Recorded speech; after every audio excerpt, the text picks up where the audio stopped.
বাজারে অনেকবার ওলকপি দেখলেও কখনো খাওয়া হয়নি। আসলে আমার মা ওলকপি একদম পছন্দ করতেন না, তাই কখনো খাওয়া হয়ে ওঠেনি। তো সেদিন বাজার করতে গিয়ে পালমাসে বলে উঠলো তার নাকি ওলকপি দিয়ে রুই মাছের ঝোল খুবই পছন্দ। এরপর তার আবদার মেটাতেই ওলকপিটা নিয়ে আসলাম। এসেই শাশুড়ি মাকে ফোন দিলাম। তো মা বললেন আমরা যেভাবে আলু দিয়ে রুই মাছের ঝোল রান্না করি ঠিক সেভাবেই রান্না করতে। এরপর তেলে মাছ ভেজে নিয়ে সেই তেলে সামান্য জিরে ফোড়ন দিয়ে পেঁয়াজটাকে লাল করে ভেজে নিলাম। পেঁয়াজটা লাল হয়ে হলে এরপর সেটাতে দিয়ে দিলাম সেই একই রকম করে কেটে রাখা আলু আর ওলকপি।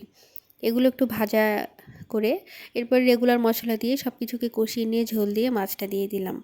আর নামানোর আগে একটু দিয়ে দিয়েছিলাম ভাজা জিরে গুঁড়ো। খেতে একদম দুর্দান্ত হয়েছিল। আপনারা যদি কেউ এটা খেয়ে থাকেন তাহলে অবশ্যই আমাকে জানাবেন। এটাই ছিল আমার প্রথম ওলকপি দিয়ে মাছের ঝোল খাওয়া। আমার কিন্তু দারুণ লেগেছিল খেতে।